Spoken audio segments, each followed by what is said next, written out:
This is the Momentum Podcast. As visionary entrepreneurs, we are evolutionary hunters, and the people working on your team are evolutionary hunters as well. They're just not at the level where they want to run an entire team. So you are an evolutionary hunter surrounded by a tribe of hunters, and the more you can regulate your nervous system, the better you will do in leading a team and leading your clients or members and leading your company to the highest level of success. In this podcast, I want to share one of the strategies that a friend of mine calls microdosing on the fear of death, but it's so good for nervous system regulation.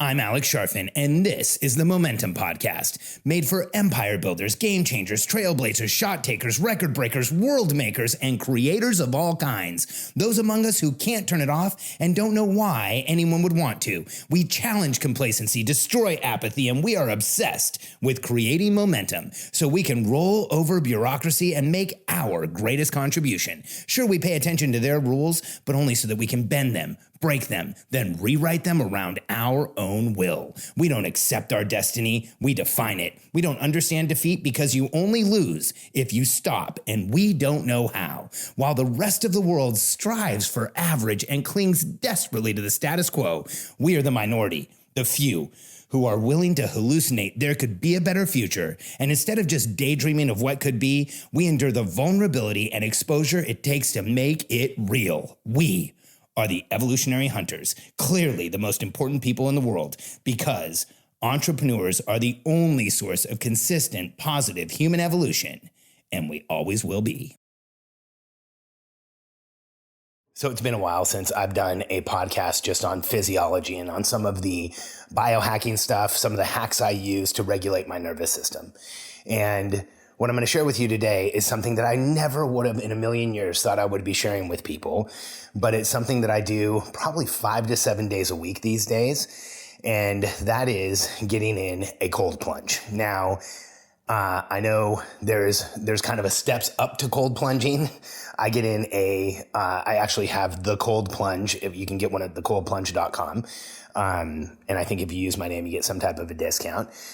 And it is one of the most effective things I've ever done to regulate my nervous system. Now, I'm aware that there's like this backlash against cold plunging. I saw a meme the other day where a guy was holding a sign on a street and it said, "You can cold plunge without telling everybody about it," because it's become something that is like in people's stories on Instagram. It's something that people share. They talk about on Facebook.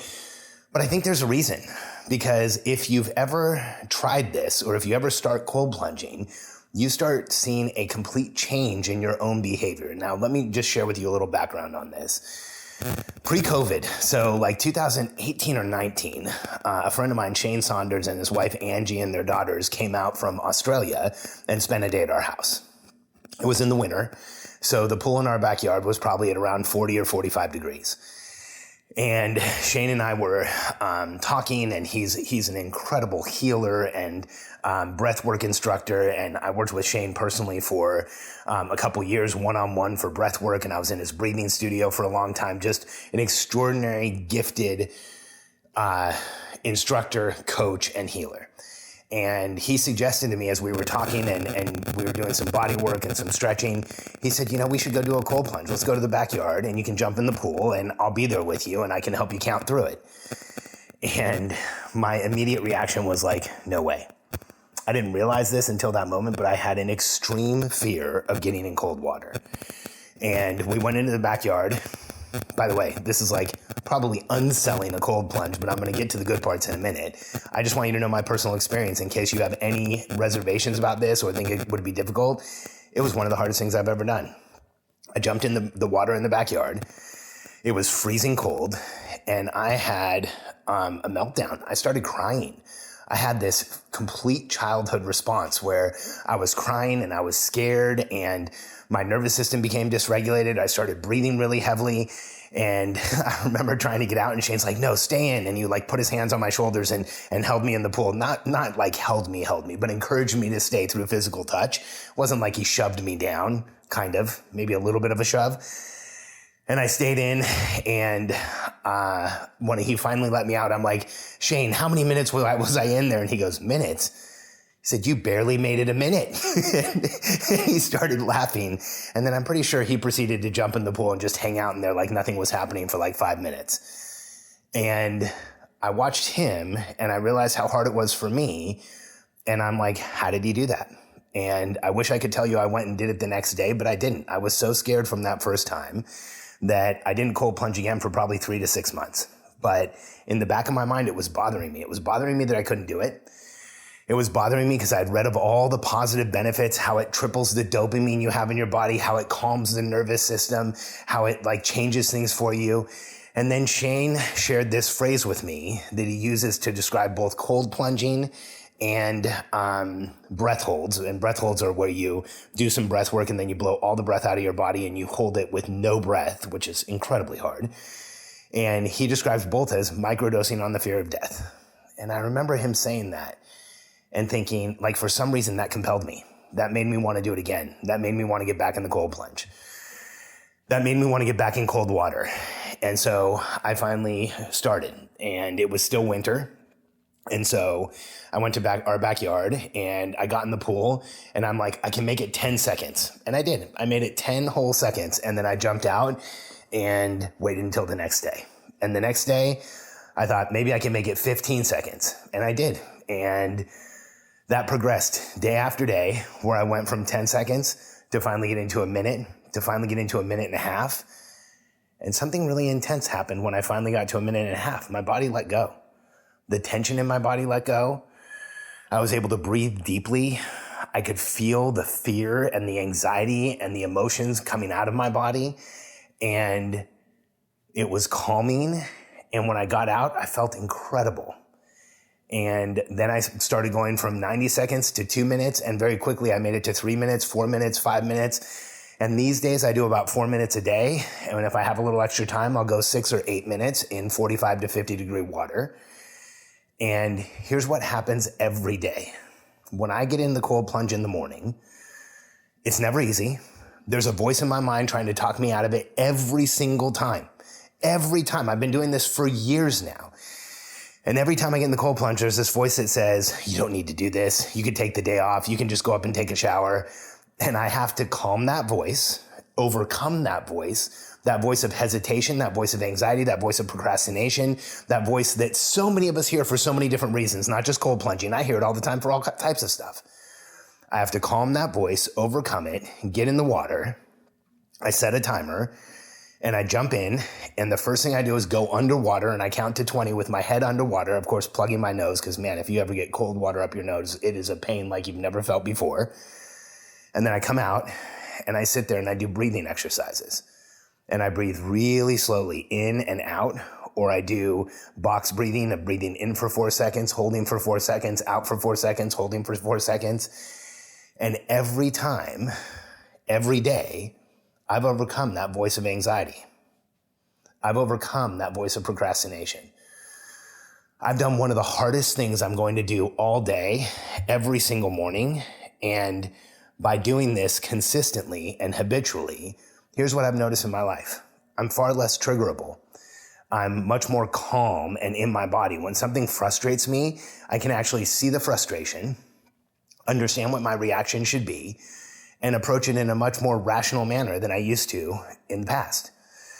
I now know that when I hear that voice of anxiety, that voice of procrastination, that voice of you don't need to do this now, I know I hear it all the time. And so these days I hear it, acknowledge it, and just keep moving on and do exactly what I need to do. I get stuff done so much faster now than I used to. And I used to be incredibly productive. That has become exponentially more productive now by doing this very hard thing every morning. And what I've also noticed is I can sit in discomfort in a way that I've never been able to before.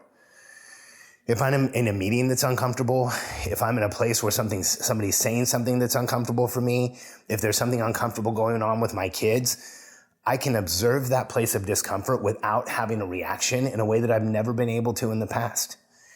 And I think it's due to a lot of the work that I've done, but I also think it's because on a daily basis, I put myself in a place where I'm microdosing on the fear of death. I'm getting into this incredibly cold water. I'm showing my nervous system that I can overcome it. I'm showing my conscious and subconscious mind that I can do an incredibly hard thing, survive, and come out, and it feels incredible. If you've never done a cold plunge, cold shower is a great way to start, and seeing how you feel before and after, because the exposure to cold water does so much for us as human beings. It triggers a nervous system response where we do eventually start to calm down. It releases stem cells. Cold shock therapy actually releases stem cells from our body. It gives us this boost that is good for longevity. It's good for our immune system, for our nervous system. It calms us down in a way that we probably can't really access any other way. And it's been this extraordinary strategy for me. And so I share this with you today because if you've never tried it, I think you should check it out. And when the water in my pool started getting warmer, the year that I started doing this, I would go on my way home 2 or 3 days a week and buy a 5 or 10 pound bag of ice, throw it in the tub and do a cold plunge there. And then I did it so often and so frequently and started to experience so many benefits that I finally bought a permanent cold plunge, and it's in my backyard, and that's what I use on a daily basis. And so know that you can walk before you run here. Know that starting with a cold shower is a great place to start, and working your way up and being able to do it in a way where you can remain in control in the face of adversity will allow you to, in your life, remain in control in the face of adversity. And as evolutionary hunters, as entrepreneurs, that's a place where we live. That's not a place where we experience every once in a while.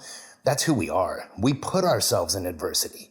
If we're not chasing some massive goal and have a ton of stuff going on and feel the energetics of all of those things, we don't feel like we're alive. And so if we can improve our cognitive function, our thinking ability, our presence and awareness in a place where the average human being would check out, it improves everything we do. And cold plunging, cold water exposure has been a life changer for me. That's why I'm sharing it with you today. And if you're interested in getting more information that can help you grow as an evolutionary hunter, join our Facebook group. I run a company called Simple Operations. You can go to Facebook and search Simple Operations, Operating Your Business Just Got Simple. And I share hacks like this and so much more in that group. And we would love to have you as a member. Take a minute now, go to Facebook, look up the group, answer a couple questions on the way in for my team. Yes, you have to answer those. We will approve you, and we'd love to have you as part of the community.